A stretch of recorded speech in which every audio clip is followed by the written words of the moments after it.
Hi guys, I'm Cash, and in this video we're going to cover some talent tree builds that best suit specific dungeons and affixes if you are a pre-evoker. The builds I'm going to show you are based more around maximizing your healing while still putting out decent DPS. So if you're playing in a coordinated group and you want to maximize your DPS profile, this is probably not the video for you. However, if you're doing key levels between 15 and 20, or even lower than a 15, or if you just pug often, then you probably want to focus more on healing and just putting out damage where and when it is appropriate. So just remember, this isn't Shadowlands anymore. There's a lot more healing for us to do, and DPS is not our priority. In saying that, Evoker does put out a decent amount of DPS, and I'm going to show you how. So let's get into the first build. This one works really well with our 4 set, and I use it for most dungeons on any week that excludes Raging or Spiteful. So with this build, you are just flush with essence, either from the Empath proc or from getting lots of essence burst procs. Basically, this build is a self-fulfilling cycle. You spend essence to spread reversions around, which in turn procs your 4 set bonus, giving you free and instant living flames, which then gives you a chance to proc essence burst, which you then spend spreading reversions and so on and so forth. You guys get it. So to really min-max this, or if you want Essence Burst procs to ramp up for a group hug, which is what I call the Lifebind ramp, and if you want more information on how to use this combo, I suggest you check out this guide that I made earlier, because it will talk you through all the available combinations. I also did an updated one if you want to check that out as well. But yeah, if you're fishing for Essence Burst procs, or you want to put a lot of burst damage into a pack, then what you would do is spread reversions around your whole group. Even before a pull is fine, use Fire Breath at max level for that Leaping Flames buff, and then you wait. You wait for a tier set proc, and your Scarlet adaptation should already be full from all the reversions we put out, and you can see here that mine is. And once you get a proc, go ahead and use it. And A, look at that damage, and B, look at these Essence Burst procs, which can now be spent on more Echoes, or even a Disintegrate, or I guess an Emerald Blossom if you want to be that person. On top of that though, this build gives us the ability to single target heal effectively, because we can use Echo Reversion to rewind 30% of damage that they just took, thanks to the Golden Hour talent, plus give them a 20% healing buff, because Grace Period does a 10% healing buff, but if they have 2 reversions, they get a 20% healing buff. So that's the TLDR for this build, which I use for most of the dungeons. You can skip ahead to see the builds I use for each dungeon if you want, or you can stay right here and we can deep dive into the talent choices and how they synergize. Okay, so going through the tree briefly, Scarlet adaptation is a must if you have your 4 set. Enkindled also synergizes really well with the 4 set, and I am a big fan of Obsidian Bulwark, so we can just be more tanky more often. Innate Magic gives us more essence regens, so yes please, and plus we want to get down to Quell. Tailwind is optional, but I personally love it. It's a big quality of life talent in the sense that it has saved my life often, and Cauterizing Flame is a must. It is just so strong. Admittedly, I don't use it often enough at the moment, but that's something for me to work on, something you guys should definitely do. In the next row, we love Tip the Scales, and for me, the priority on use is with Spirit Bloom, especially if it is going into a stasis. Next priority is Fire Breath, if you don't have anything scary coming up in the next few minutes, and Dream Breath is my least favorite spell to use with Tip the Scales, but it's still a strong heal if Spirit Bloom is on cooldown and you feel like you're in danger. I'm in danger! Now for me, Instinctive Arcana, which increases magic damage done, Draconic Legacy, which increases stamina, and Inherent Resistance, which reduces magic damage taken, are all interchangeable depending on the dungeon and how you like to play. So for example, I always take Inherent Resistance for Ruby Life Pools because everything is magic damage and it's kind of scary, but I do prefer to play this way because Draconic Legacy synergizes with Life Force Mender in the spec tree. Now this might be an unpopular opinion, but for me, I would rather spend 2 points in Hover, which I use all the time, then spend 3 points coming down this way to Panacea, since I never use Emerald Blossom, and I do mean never. In fact, I'm super annoyed that I am forced to take Panacea to get to this right-hand side where all the good stuff is, but it's still not worth putting points in Emerald Blossom, not for Mythic Plus, in my opinion. So in this bottom third, I take Rescue so I can get Aerial Mastery, which is another huge quality of life talent. I think in higher keys, like as I push towards the 20s, I will consider taking Twin Guardian, but for now, I just still use Rescue as a meme, so we'll have to wait and see if I mature with the key level. And even though this build is based around reversions, we still need our big green spells to manage big damage events, so we'll still take Lush Growth to buff our Dream Breath, Emerald Communion, and Spirit Bloom. Renewing Blaze is our second defensive and very, very powerful, so I take Fire Within to reduce it to a 1-minute cooldown, and then Zephyr. Over on the left, we want Protracted Talons, which allows you to spam Azure Strength on packs of 4 or more for some really good DPS, and then onto Leaping Flames. Now in the spec tree, the top 9 are all pretty much mandatory, and I've already touched on Empath and how it synergizes with this build. And putting together a Spirit Bloom in a stasis means that you actually get 2 procs of Empath, so you get one after the other, which means that you can just put out reversions or spend your essence on something else because it regens so quickly. Now in case you don't know, you can use Hover right before casting Emerald Communion. However, I am either using Emerald Communion in a blind panic, or I've done a group hug ramp with Lifebind, and I don't want to waste a single second of that by pressing Hover. So for quality of life reasons, I stick with Dreamwalker, but by all means, if you have the time to include Hover in your rotation, you can take Rush of Vitality. Call of Ysera has always been strong, but it's now even stronger with the 4th set because you can use it to buff a Living Flame by 100% if you want to do some real burst damage, and then I take Power Nexus for that 6th essence. Coming straight down the middle, Life Giver's Flame and Life Force Mender are wonderful talents that I highly recommend, but if you are struggling to keep up with healing, you can absolutely take these points out and put them into Renewing Breath, which is exactly what I do for Halls of Valor and Ruby Life pools, but we will get to that in a sec.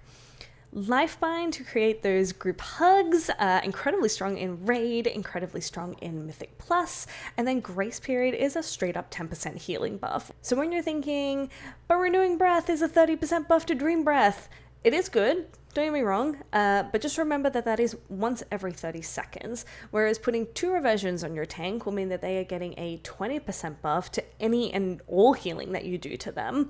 So this makes for some very powerful single target healing, but also group healing. So if you spread reversions around, your group will have a hot ticking away on all of them, but they're also taking 10% extra healing from you directly. So down the right hand side here, don't forget to make use of Golden Hour, especially on your tank, where an Echo Reversion will rewind 30% of damage they just took, plus give them that 20% healing buff with Grace Period that I was just talking about. Punctuality, absolutely yes, and a hot take, I don't actually use this talent in Raid. And then down to Stasis, and if you want to see some cool Stasis combos, I have a video on that as well. So hopefully now you have a good understanding on how this build works, and we can cover which dungeons I play with this build and how I change the builds and why I change the builds for some dungeons and for particular affixes. So let's start with the dungeons where I use the Empath Grace Period build. Firstly, the Nokhud Offensive, I use the Empath Grace Period build because it is good for the Tornado boss. You can get echoes out on your whole party before the storm, and it also just helps smooth out the time between the storms. It's also very good for the AoE add phase on the last boss, but most importantly, the Nokhud Offensive Trash has lots of single target burst damage, and having the essence to echo reversion one person at a time is a very easy way to help them recover and keep them alive. For the Azure Vaults, I also use the Empath Grace Period build, predominantly because the trash hits your tank very hard. So having lots of essence to constantly echo reversion and then echo verdant embrace helps your tank hate this dungeon a little less and makes your life much, much easier. It's also very good on the second boss, Azure Blade, when the ants come out and you don't have a lot of time to stand still. So blanketing your whole party in reversions can keep them healthy in this phase. The Empath Grace Period build also works well for Temple of the Jade Serpent. I 100% recommend because it's also a very bursty dungeon just in general. So again, having the Grace Period buff, your single target healing is very, very potent. A lot of people say that evokers can't heal Temple of the Jade Serpent at all, especially on the last boss, because our single target healing is weak. But with this build, our single target healing is actually quite strong. You just have to echo reversion your target first and then use something, like I said before, an echo verdant embrace or an echo dream breath, because sometimes you just have to use your abilities meant for the group on a single person. I've actually been toying with the idea of putting out a video on how to do single target healing, because I think it's still a bit of a weak point for some preservation evokers, but it's basically just using your group abilities on a single person, because it's totally okay to do that. That's not a problem. Fire off a rank 1 Spirit Bloom into your tank if you have to. If that's what it takes to keep them alive, that is totally fine. For Goddess Stars, I also use the Empath Grace Period build, although there is an argument to be made for taking Spiritual Clarity, because it will always be up for Slicing Maelstrom on the last boss, Advisor Melandris. But this ability is very quick and it hits very hard, so I have struggled in the past to actually hard cast a Spirit Bloom.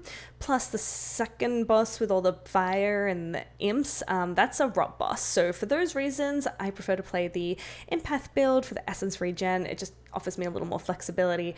But I think Goddess Stars is one of those dungeons where you can play basically anything and you're going to be fine. That also goes for Shadowmoon Burial Grounds. I don't think it really matters what build you play. There's not a lot of healing to be done, honestly.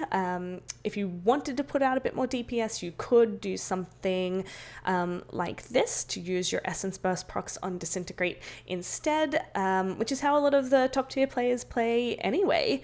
Although please do keep in mind, when you are comparing your build, this build, whatever build, to what the top Mythic Plus players are using, do keep in mind that they are playing in a key group that is highly coordinated. They are on comms, and so they don't need the healing talents that we're taking. They are not missing kicks, they are not missing stuns.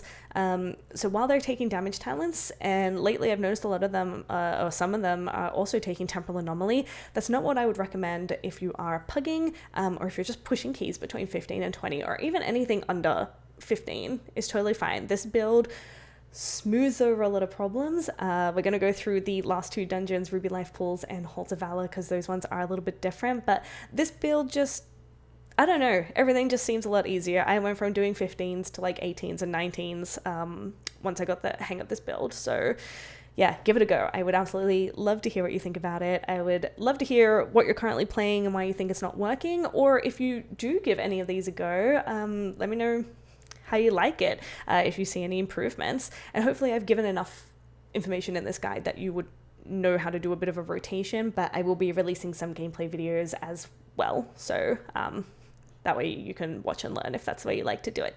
Now for Ruby Life Pools, I do play a different build. I basically cash in a lot of DPS talents for some extra healing throughput. So using the build I've been talking about before, we take 2 points from Instinctive Arcana and we put them into Inherent Resistance. And in the Spec tree, I take 2 points from Life Force Mender and I put them into Renewing Breath. The healing requirement for Ruby Life Pools is so high because there is a lot of unavoidable AoE damage, and if you need help figuring out how to manage this, I have actually released a Ruby Life Pools guide, and I cover all the critical mechanics. Any healer can watch it, but it is more tailored towards if you're playing a preservation evoker. So if you're still struggling with Ruby Life Pools, this build is in there, the rotation is in there, and all the critical mechanics and how to work around them, that's all in there as well.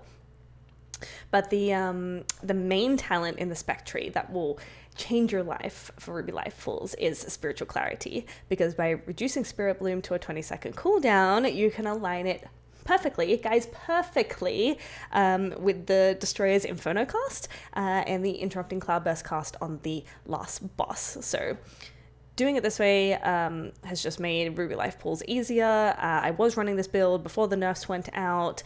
I still run it this way because it's still a little tricky, but it's definitely not as hard as it used to be. And then finally for Halls of Valor, I take the Spiritual Clarity over the Empath for some extra throughput on healing, because the bosses in this dungeon have very frequent burst damage events, and having a big heal on a short cooldown absolutely makes this more manageable. Now I'm going to give you 2 ways to play this dungeon. This is the only dungeon where I do this. I drop the points from Grace Period and I put them into Renewing Breath. I like playing it this way for hauls because it's one of the few dungeons that has a lot of stacking. Most of the trash is done in little pockets, but more importantly, this build works really well with both Herja and Fenrir. So the boss where you run backwards and forwards, the second boss, and then the wolf boss, because they're both very, very bursty and you're stacked. So having one of your biggest healing abilities on a 20-second cooldown, Spirit Bloom, is most helpful on Fenrir when he does the big red circle, the Claw Frenzy, because you will often have a Spirit Bloom for each one of those, and then you can also load it into a stasis. Same with Herja during Eye of the Storm. Having a Spirit Bloom available to top everyone off with is very useful, along with having a super buffed Dream Breath for when you're all stacked in that storm. However, if you still feel like you are struggling with the damage events in this dungeon, I have been playing around with dropping Life Force Mender and taking Temporal Anomaly. I haven't tested this one a lot, but when I do play it, the aim is to use Temporal Anomaly for an easy group hug ramp or to apply a double Dream Breath hot. So Temporal Anomaly just makes this a bit easier since I'm not getting the essence regen from Empath, which means that I have less essence to spend. So I still manually apply the echoes for the reversions because I want them healing at 105% effectiveness, but a double Dream Breath hot, like using Temporal Anomaly to spread some echoes around and then using the Dream Breath, which is buffed by 30%, plus having a reversion, that is no small thing, and that's how I try to play it when I use the Temporal Anomaly build instead. So there you go, that's 2 options for Halls of Valor. If you're a Temporal Anomaly fan, this is the one place where I do use it. Just there's enough stacking, and having the double Dream Breath hot or using it for a very quick Lifebind ramp, I just find it easier to do in this dungeon. But if you don't like Temporal Anomaly, doing it the other way also works totally fine. And finally, there's Algeth'ar Academy. I am still figuring this one out, to be honest. I did a very clean 18 last week using the standard Empath Grace Period build that I've been talking about, though sometimes I did wish for a shorter cooldown on Spirit Bloom, especially on Veximus with the mana bombs. So if you wanted to run Spiritual Clarity instead, you totally can. And this also makes me think you should run Inherent Resistance if you're feeling squishy, because there's a decent amount of magic damage done in the trash and on the bosses. So yeah, I'm still a little undecided on Algeth'ar Academy, but I do love the essence regen that comes with the Empath build, so I tend to lean towards that build just because it's comfortable. I understand the rotation of it a bit better. I feel like it's easier to spread the reversions and then also have the essence so I can ramp for some sort of a Lifebind combo. But yeah, either way, Spiritual Clarity, Empath, and I would still play Grace Period for sure, regardless of which talent there you choose. Okay, so on to the affixes. The only 2 that alter my build is Raging and Spiteful, and maybe Sanguine, depending on my group composition. So for Raging, we need to come down this way and pick up both Oppressing Roar and Overall. So Overall is best used on 3 or more Raging mobs, because you can reduce its cooldown. It's a 20-second cooldown reduction per enrage that is Dispel, meaning that if you Dispel 3 at a time, 4 at a time, it's going to be available like every minute or less. Just be mindful that to use Overall, you need to be quite close. There's currently no visible cone that shows your range or your direction, which is actually kind of annoying because it can take some practice to get the range and the direction. So generally, we are forfeiting some damage here by taking a point from Protracted Talons, and I mean either of these 2 honestly, and putting them in here like this so that we can still pick up Leaping Flames, which with the 4 set is still very strong. The only difference is with the Ruby Life Pool build, because we have already taken 2 points from the left pathway over here and put them into Inherent Resistance. So if you really like playing with Leaping Flames, like I do, because I think it works really well with the 4 set, then you can take 2 points from Blast Furnace and head through Exuberance into Overall, so you can still take Leaping Flames. But if you're not that fussed on Leaping Flames, you can pop your leftover point back into Blast Furnace. Just depends on how you play. And finally, for Spiteful and Sanguine, it's not at all mandatory, but it can be a huge help. I like to take a point from, again, one of these and take Heavy Wing Baits to reduce the cooldown of Wing Buffet. I always say buffet, but that is certainly not correct. It's Buffet. Ugh.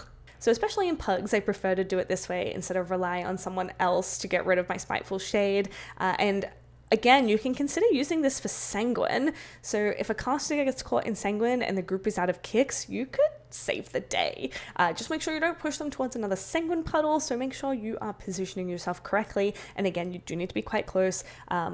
That is not a problem for me these days. I don't know how you guys are playing with your preservation evokers, but I am playing like 12 yards away from melee, probably less. So I don't really have a problem using overwhore. I have no problem using or my wing buff fit. So again, if you're running Ruby life pools, there's no fun way to do this. You're either taking a point from inherent resistance or you're taking one from fire within. If you're using a renewing blaze frequently, I don't advise doing it this way, but it's totally up to you and how you play and how squishy you are, because there is a lot of magic damage. So inherent resistance doesn't feel as fun to take, but it's definitely protecting you in that dungeon. So I really hope you enjoyed this guide and you find it helpful. As always, I love to hear from you, and if you have any feedback or questions, please contact me in the comments below. Or if you want to update me on how you find the builds work for you, I would absolutely love to hear from you. Thanks again for watching and have a wonderful day. Bye!